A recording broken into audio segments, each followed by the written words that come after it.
What's up guys, this is Epton Tech and today I'll be doing a comparison between the Apple Watch Series 7 and the Apple Watch Series 10.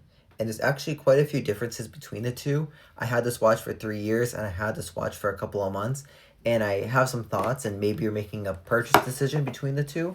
So hopefully in this video it might clear up some things and maybe you'll want to keep your watch or upgrade either of them. Anyways, let's get into the video. Already looking at the watches, you can tell that they are mostly the same. The one big difference is that this watch on the left, the Series 10, has a 1mm larger display. So this is 46 millimeters, whereas this watch is 45 millimeters.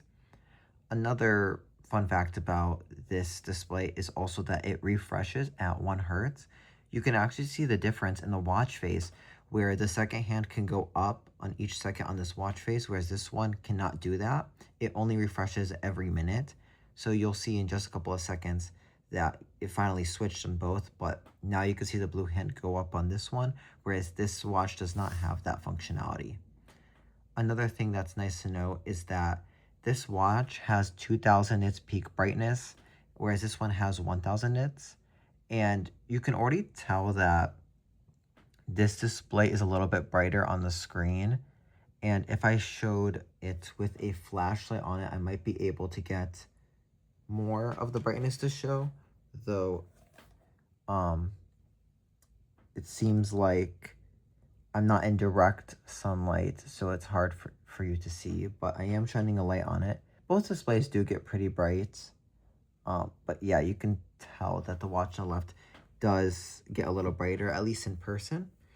Also, this watch has the feature of having a better off-axis viewing experience. So let's say you're viewing the watch at an angle. The Series 10 should be easier to see. I'm gonna keep turning it. And you can tell that the watch on the left is a little bit brighter and easier to see, at least in person. It's hard to show these things on camera, but it is a easier viewing experience on the Series 10. So you might not even need to flick your wrist to be able to see the watch face, whereas on the Series 7, it might have to be flicked around.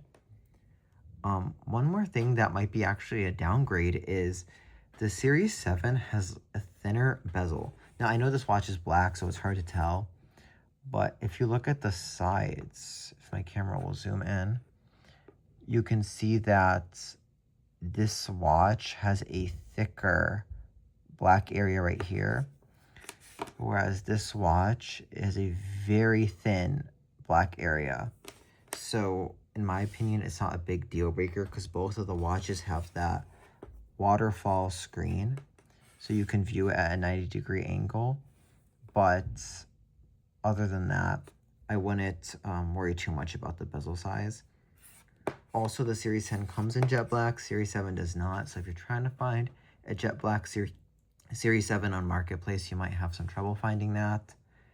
And a couple other nifty things is the Siri on this watch talks back more. You can like play. I think the Siri on this will talk back to you, but this one you can actually play audio. If someone sends you like a video on messaging, you can play that on this watch. Whereas this watch sadly does not have that feature. And other than that, all the other features are the same. It's just that this watch has a better battery. I can get around 8 more hours on the Series 10 versus the Series 7. So if you do care about that, it is important.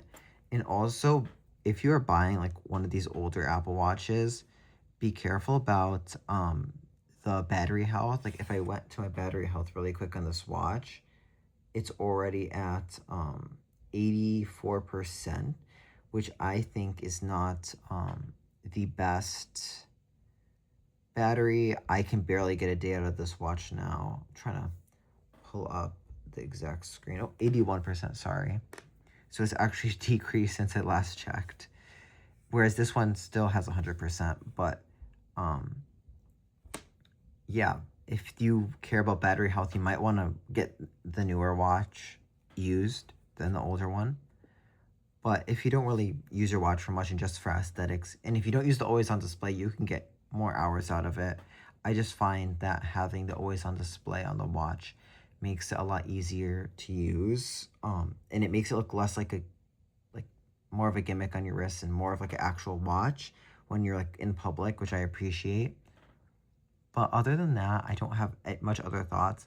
I would say that I would not recommend buying these watches not on sale. You can get this one for around $280, and I think you can get this one for around $100 on Facebook Marketplace. So, in my opinion, if you can get the $100 and you don't mind a worse battery life, I would get the Series 7. But if battery life is very important to you and you do want this jet black color, which I find much better, then I would get the Series 10. And one last thing to finish off the video, this people keep saying the watch is thinner, and it is. It's 10% thinner than the Series 7, but it's not like a deal breaker. Maybe it's like better to sleep in if that's like a big deal for you. But other than that, I suggest weighing those options before purchasing your next watch. And with that, that's the end of this video. Please like and subscribe, and maybe comment what any of your thoughts below. I'll appreciate, and I'll comment back. Anyways, thank you and peace out.